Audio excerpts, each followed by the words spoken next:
there, welcome to Candid Chats on Cancer. I'm Mary Robinson. And I'm Jamie Moore. So Mary, who are we chatting with today? We are chatting with Becky Geringer. We're Hi. so excited to have you here today. Thank you so much. Welcome, Becky. Thank you. And Becky is a survivor, and we'd love to hear your story. I was initially diagnosed a little over 4 years ago. I was pregnant with my youngest, and I had begun having a lot of chest pain. My OBGYN, we were living in Minnesota at the time. I had a young OBGYN who just kept thinking I had reflux, pregnancy-related reflux. And I went down to eating oatmeal and was still having a ton of pain. So I came home actually for a weekend and luckily ended up in another ER who caught a mass just on the lining of my left lung. And so I was 20 weeks pregnant and diagnosed with synovial sarcoma, which is a cancer of the soft tissue lining. And so a little bit of panic there and some tears. And I went ahead and had a thoracotomy while I was pregnant. And they removed the lower lobe of my left lung and the upper part of my diaphragm. How many months pregnant were you? What I was trimester? 5 months pregnant. So 5 months pregnant? Yes. So I actually hit this weird window of opportunity where I could have this major surgery, and my wonderful OBGYN here in Omaha was like, if they keep your heart and lungs pumping under surgery, the baby will be just fine too. And he kind of calmed everyone down, including the cancer doctors and the surgeons, and he's like, it's not really that big of a deal. It was a huge surgery, but Ethan, my almost 4-year-old now, is doing great. I went ahead and started 2 rounds of chemo while I was still pregnant, and we induced 5 weeks early. And after 2 weeks in the NICU, he was just perfect. And so I resumed chemo, and I had 8 lovely months of in remission, and I had a new spot come back on an adrenal gland. So I've just kind of popped in and out of remission over the last 4 years. I've done lots of crazy treatments. I've done a whole bunch of different chemos and 50 radiation treatments, and I've been on a clinical trial for a CAR-T transplant, which is basically they take your T cells out of your white blood cells, so they drain all of your cells. They drain, okay. Yes, and they put them through a machine, and they take what they need, and then they put back in what you don't need, put in you. They send it off to a lab and add a protein to your T cells to wake your cells back up. Can you tell us what T cells are? They're the fighter cells in your body. So Okay. they basically, with stage 4 cancer, a lot of times they've been found to go on vacation. Your body doesn't even recognize the cancer anymore, so it stops fighting. So the theory behind this is that it's going to wake your own body's immune system back up and have it start fighting. So they revamp your cells, your own personal cells, and a couple months later they give you a high dose of chemo to kind of zero everything out and give you your own cells back. And it worked lovely. It was kind of a huge miracle. For 4 or 5 months I went through that trial twice. I've kind of bounced back now and have a new spot in my lung.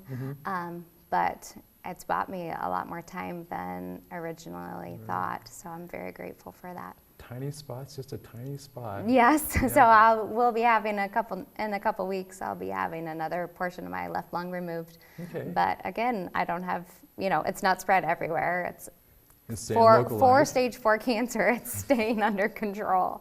So When there's so many advances this day and age. You've got to really just kind of hang in there. 4 years ago when I was initially diagnosed, they didn't have this trial. They didn't have the chemos that necessarily I have options for now. Right. A lot of things are coming down the pipeline. So if you can just keep some tools in your toolbox and keep powering through, there are options that become available. Exactly. Talking about tools in your toolbox, your toolbox must be full. How many children do you have? I have 3. So when I was initially diagnosed, My oldest was 6, and my middle kiddo was 3, and then I was pregnant. So we went through kind of a roller coaster. We moved in with my mom for a year. My husband got a job transfer from Minnesota. We moved back to Omaha for treatment, and we powered through. I think cancer takes a village, and you have to find your tribe, and I would not have made it this far without a wonderful husband and an awesome mom and a group of girlfriends. I completely agree. That have picked me up when I feel like I cannot go another step. So my kids are now 10, 7, and my miracle baby will be 4 next week. So we've made it a long way. Yeah. You guys have, how Your do you kids juggle must it be all? strong too. You know, they are kind of amazing. We were talking earlier, Mary and I think it was actually easier with my kids being younger and being diagnosed. They didn't know to associate the word cancer with something super scary. I had friends that offered to do crazy things. They had 3 kids of their own and a dog and worked full time, but said, bring your kids over for the weekend. They can stay with us, or we'll take your kids out to dinner, and anything that can lighten my load. And for a while I was like, oh no, we're good. I know that all too well, by the way. Eventually I was like, you're right, I am not good. We need a break. And these amazing friends that just came out of the woodwork and said, oh, 3 kids, 6 kids, it's no big deal. We'll see you on Sunday. And so I think my kids kind of associate cancer and sleepovers. You know, mom's gone for a while, we eat a lot of frozen pizza. It's not such a scary word to them, so I'm really blessed in that way. And my youngest doesn't know anything besides cancer. He has never seen me with long hair. So, you know, you can either be bummed about it, or you can just look at it glass half full, and say, you know, my kids are stronger. They they walk off to school or the first day of school and are like, see you, Mom. Like, they're they know flexible, you're a survivor. They're laid back. They have, you know, if something should happen someday with me, they have this whole village of people that are showing their love and ready to step in. And you know, we're planning my next surgery, which is going to be out of state. And, you know, just have, okay, where are the kids going to sleep? You know, they're flexible. And to them, it's a vacation. Yes, I will. When I was doing the trial out of St. Louis earlier this spring, and I was down there for about a month. And my kiddo's first grade teacher, who she loves, walks up to my mom's car at pickup and says, "Well, here's meatloaf. Addison says it's her favorite dinner. I have 4 kids. I have never made meatloaf, so good luck." But Addison was so touched that, you know, she told her teacher that her favorite dinner was meatloaf and green beans, which is so strange. Good for her, though. Yes, but good for her.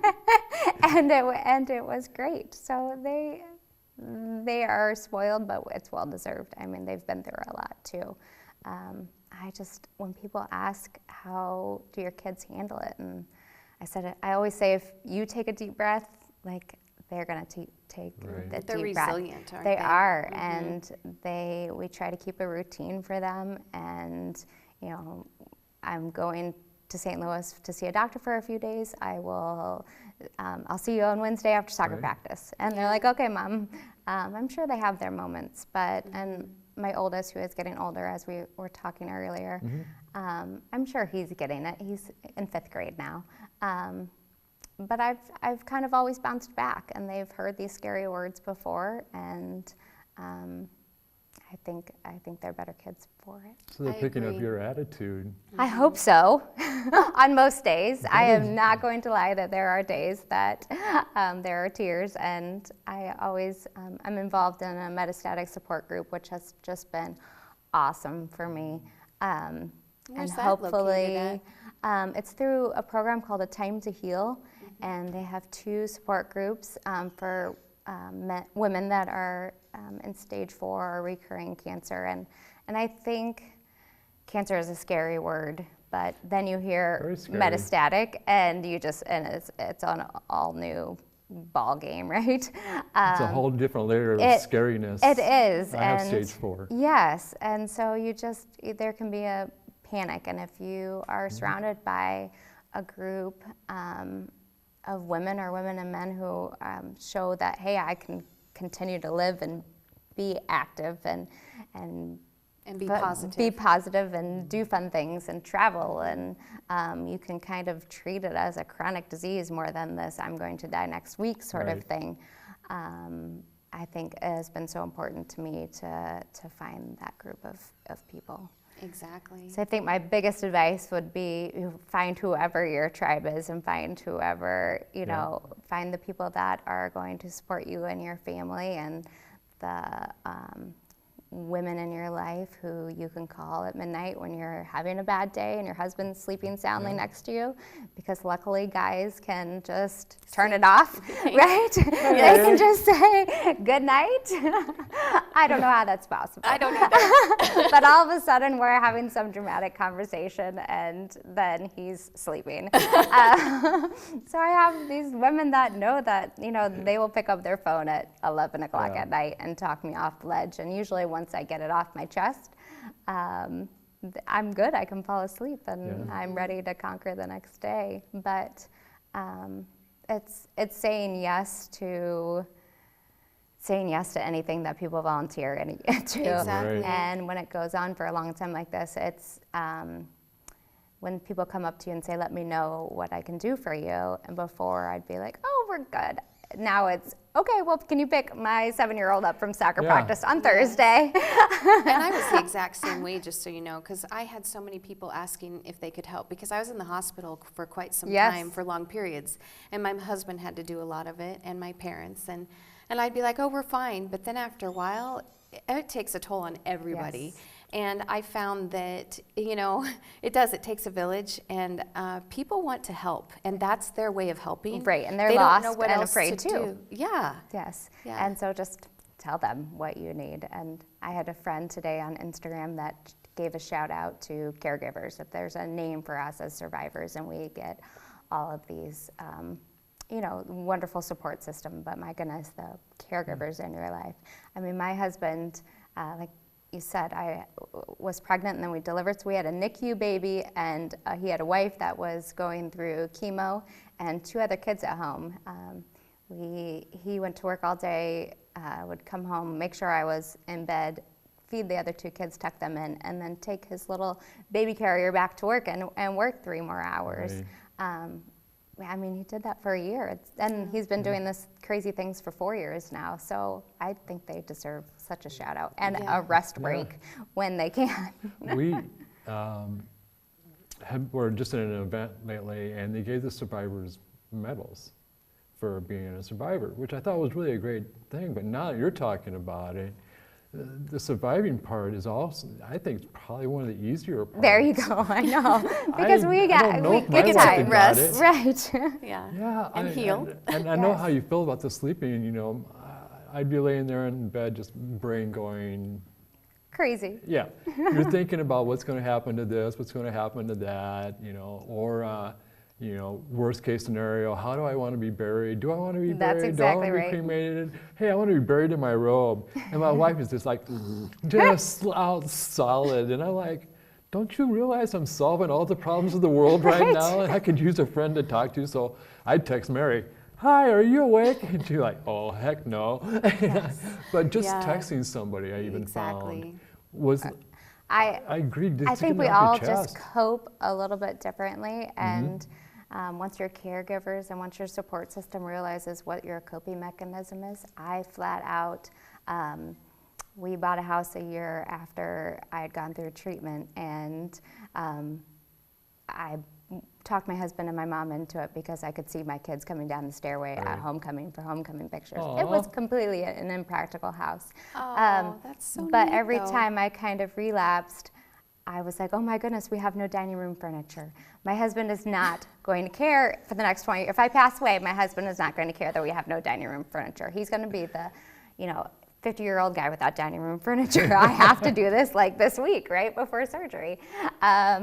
This time I'm having surgery in a couple weeks, and I decided I needed to have the kitchen cabinets painted like right now. That's right. My husband has identified that this is how I cope. He Amazon Primes everything. Last week we had 200 rolls of toilet paper show up on our front step, detergent for 6 months, paper towels for 6 months. You know, that's his Amazon. coping mechanism, Yes. right? He is ready for battle, and we are going into battle again. So he's just a guy, and I can totally appreciate that. I think we're closer because of everything that we've Exactly. Yes. gone through. If you find that person that's your Willing to person. be Oh my there. goodness, Yep. yeah. Thick and thin, yes. Sickness and health. Yes. That's the way to go. I Yes, can't even imagine even getting sick again without exactly. my wife. Yeah, I'm so blessed for him and my mom and all of this wonderful, all these girlfriends that have, you know, showered me and Yeah. everything. So. Yeah. Well, I just am curious too. Did you ever think about getting a second or third opinion throughout all of this? You know what, I would definitely recommend, if you are first diagnosed, to take a breath. Oh my goodness, I was in a ton of pain. I was pregnant, and I was told that I probably had a tumor in my lung. I was like, get this thing out of here right And then now, you had tomorrow. the hormones going with the Right. pregnancy. I mean, really. Who's the first surgeon about that. available, right? Yeah. Yeah. Cut it out, whatever. Looking back on it, I just would say take a breath, and going through, once you take that process and once you proceed into the steps of the whole cancer world, you have options, be your own advocate, and just look around. I heard Right. no a lot, or I heard, you know, it's time to get your affairs in order a lot. Or maybe And- not possible. Yes, or this, you know, the surgery isn't possible, and I began to shop around, and I am here 4 years later, Right. still Amen. chugging along, right? Just take a breath and see what's out there. Get on the internet and for a little bit, Right. and then get off of Then- it, then get- right? And we should Completely also off of it. mention, you know, reliable resources Right, too. Right. There's exactly. some things out there that's Yes, go to reliable, you know, clinicaltrials.gov and things that have good endings. But then How did you find stop out looking. about the T cell research? You know, this is the funniest story, and I think I'm so blessed. So my best friend works at a hospital in Chicago, and as a physical therapist, and she was sitting gabbing with her girlfriends during the day and saying, you know, this is the story of my friend, of what she's going through. And another friend was sitting at the table and saying, I have this story of this lady that's going through this similar story in St. Louis. Maybe we should connect them. And so we began to email, and she's like, well, if you're running out of options in Omaha, you should come down to St. Louis. And how weird is that Yeah. I have God was made it with this you. far because of a random email and a random wonderful blessing that came into my life of another lady diagnosed with synovial sarcoma. And I ended up in St. Louis for treatment. Funny enough, my husband and I both went to college there in St. Louis, and Oh, so really? we have a support system there, which is wonderful. Yeah. If you're going to travel for treatment, I have a wonderful oncologist here in Omaha that's still supporting what I do in St. Louis. So, if you yourself or your caregiver kind of puts your nose to the grindstone and keeps looking for options, there may be other options out there. even when you least expect it. in your Even when you case. least expect Yeah. it, right? It was a random Exactly. email that this friend of mine said, you know, I've been really successful with this particular individual. Maybe you should come see what he has to say. Yeah. Yeah. It was what a blessing. Yeah, for your child, you, Yes. your husband. Yes, and so I have this wonderful almost 4-year-old that's going to be, you know, is just running around and perfectly healthy, and he was a chemo baby. Who thought, you know, Well, is that possible? In all And it honesty, I is. didn't even know you could have chemo treatments. Yes. Did they have to do anything special? No, they said, really, this is your Keep option. you alive and- Yeah, this is your option. We have a few case studies on a few women that have had breast cancer and we think it'll be okay. And we just closed our eyes and jumped. And I think that's such a big, as a family, and once you get together and kind of get all of your options together, go with your gut, and then don't look back. I think that's, with whatever happens, this was the decision that was best for you and the best for your family at that moment, and then jump and go for it. Mm-hmm. So, was the second diagnosis harder or easier to take this time? You know what? I think they were all kind of a blow. I understood that I was in a lot of pain with my first diagnosis, so it finally made sense that somebody told me that there was something wrong with me and that I just didn't have reflux. Yeah. The second one, I was feeling so good. I had worked so hard to kind of get back to a sense of normalcy. I had a scheduled follow-up scan, and they were like, "Oh, it's spread." So it was kind of a bigger blow of, oh, I did everything right. That sounds like my story of the second time. Although I didn't have a tumor or tissue or anything, mine was the blood cancer. But I was like you, I felt fine. How can this be? Yes. And so, I don't know, it was another shock for me. It was. And, this last time was definitely a big shock. I've relapsed, 5 or 6 times, and this was like my big chance of the new breaking technology. Right. So that was also a kind of a kick in the gut. And I'm not gonna lie, it took a couple days to kind of pick myself up and realize, okay, I still have options. There are still people out there willing to shoot for the stars for me, and I can do this. I think one thing that we're learning from doing this show is that every day we stay alive, that's just one more year in cancer research. Exactly. I'm even looking at the stuff that they were doing with me is now common everyday stuff. It's like, so every day we're alive and breathing.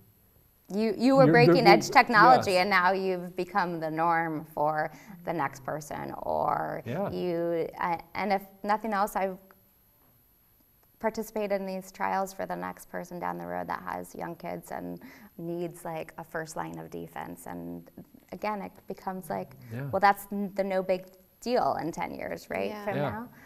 Or but these just days in 2 years. Right, and just keep hanging in there and seeing what your options are.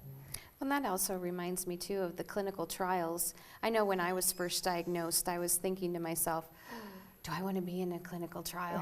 That might not be good. But they're saving lives through them. They are, and you could be the first, and I could be the first that it works on, right? So they don't have to be scary, do they? They don't have to be scary, because the great thing is you're getting these new exciting drugs that may just work for you, and you're getting it. You're being offered it 4 years earlier than anybody else can get it. It comes with some risk. I mean, it's always scary when people are like, "Oh, who else has been successful with this?" And my response is, "Well, a few rats."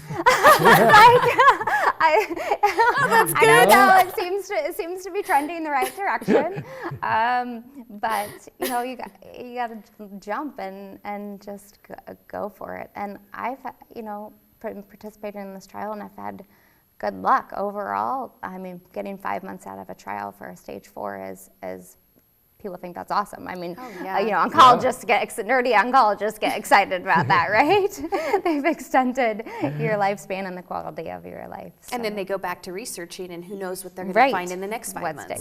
Exactly. So it's just so everything we're doing, just being alive and breathing, helps the next person who has cancer. Yeah. For me, when I was first told that I had spots back on my liver again, it was a little easier for me this time around, since I'd already been through the worst of the worst, it seemed like. And so I was, in a way, prepared more for it this time around. But yeah, like you're saying, just sometimes you just got to have the faith. And sometimes I think it was like kind of after you deliver a baby, right? It wasn't far enough out for me that I still remembered the pain of childbirth. I still remembered how bad a thoracotomy was and how bad chemo is. And it was scary to be like, oh my gosh, I have to go through this all again to keep fighting. Yeah. But you just have to, every day is not going to be a good mindset day. It would be weird. Exactly. You would be abnormal if you said, oh, I'm all rainbows and butterflies every day. Cancer's no big deal. And my oncologist here does say that people do walk in to her office relaxed and take whatever comes next with minimal anxiety. That is not me. I am very type A and easily, but you can either let your mind get the best of you, or you can take deep breaths. Well, and it's good to get it out. You can't just keep it in. That's that exactly doesn't right. keep a person healthy. And I think that's when your caregivers are there for you, but then they can only take so much. So find your person or find your people and vent and get it out. We should all take that advice, honestly. Well, and I think not even cancer, right? In my case, I don't want to bother people with my I get hormonal sometimes, I think, because first of all, I had a stem cell transplant. Yes. It was a male donor, and my hormones a little out of whack. And so sometimes I just need to talk to somebody. There you go. And I'm sure my husband gets tired of it, and that's probably why he's sleeping. But I don't want to bother friends, but that's what they're there for. Right. So And that's what this whole show, that's why we started this show, was to give people an opportunity to come out and talk and find out, cancer is very scary. It's the scariest diagnosis ever. But it doesn't have to be. We can make it what we want, and that's why we've done this show, and we're so glad to have you on I today. think you guys are doing amazing things. It's thank you. And so are you. And you know what? Keep on fighting. Oh, thank you. Really. Fingers crossed. Our love and all the people that watch this show will prayers. all be praying for you. Thank you. Yes, you know. just deep breaths and good pain meds. Yeah. I am. Maybe a massage here and there. There you go. Well, thank you so much for being with us today. Yeah, Have a thank you great very much. evening. And you're welcome back just as soon as you get back from Oh, St. thank you. Louis. We would love to have you back and find out how things are going with you. Thank you so much. Oh, thank you. All right. All right. And we hope For you every- join us another For time. another episode, hope you guys all come back. Peace, love, and we're out. Thanks.